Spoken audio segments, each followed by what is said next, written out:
Donald Trump is once again shocking the world.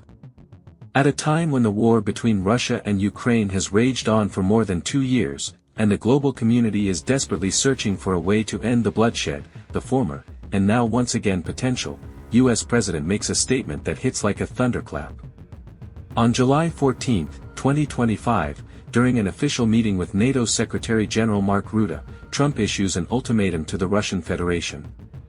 Yes, an ultimatum, a word rarely heard in diplomatic circles from the mouth of a U.S. president. According to Trump, if Russia and Ukraine do not reach a fair peace agreement, within 50 days, the United States will impose 100% secondary tariffs on Russia. This isn't just a warning. It's a signal, and not just to the Kremlin.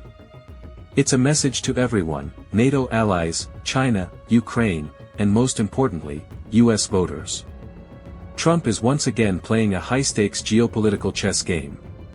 And this time, he seems more aggressive than ever. But what exactly are secondary tariffs?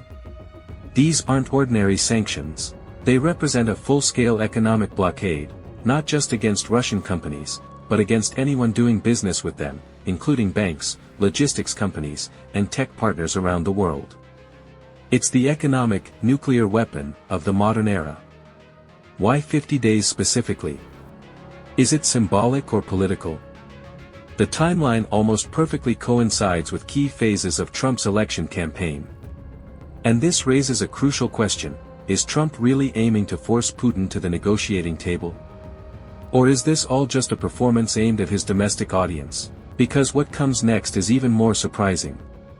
In that same speech, Trump not only gave an ultimatum to Putin, he addressed Ukraine directly.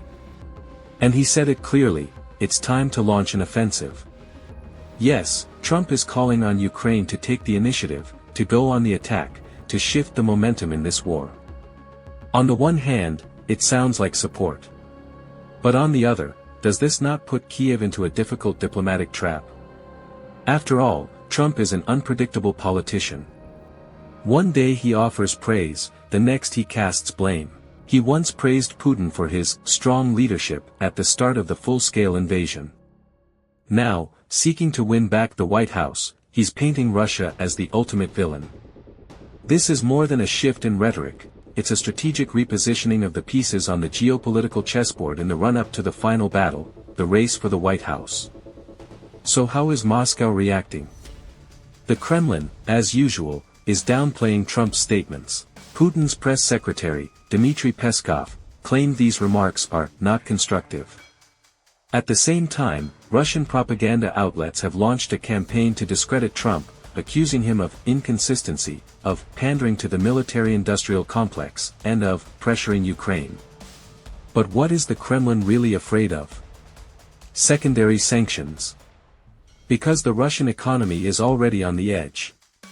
The ruble is falling, exports are shrinking, inflation is growing, and the country is increasingly cut off from Western technologies. A full economic blockade from the US could be fatal. Trump's rhetoric is a challenge not only to Putin, but also to Biden. The current US president is trying to act cautiously, within the bounds of the NATO alliance. But Trump storms in and metaphorically flips the negotiation table, claiming that he could force a peace deal in one day. Of course, this is an exaggeration. But that's exactly Trump's style: tough talk, ultimatums, blunt messaging. Now the real question is, what happens if the ultimatum is fulfilled or ignored? If Putin agrees to negotiations, it may be seen as a capitulation. But if he doesn't, the US may indeed impose the harshest sanctions in modern history. This gives Ukraine a window of opportunity, a chance to receive a new wave of support.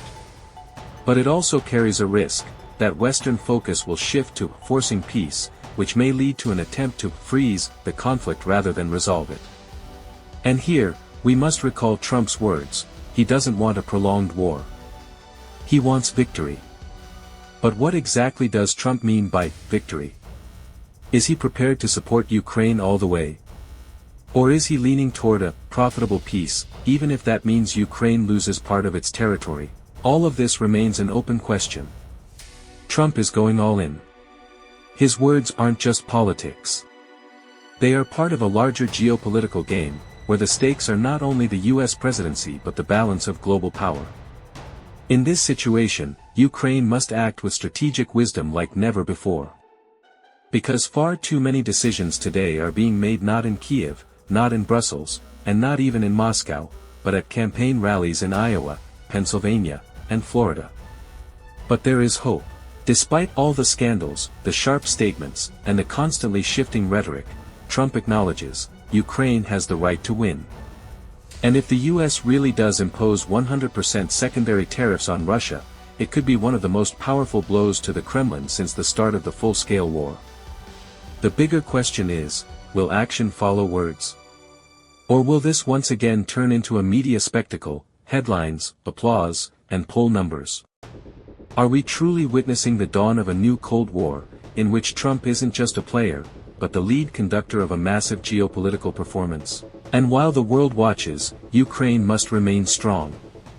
Because no ultimatum, no campaign promise, no global chess move can change one simple truth: Ukraine has the right to freedom, to independence, and to victory. Endero, thank you for watching. Subscribe to the channel so you don't miss future investigations, analysis, and exclusive reports on war, politics, and global events.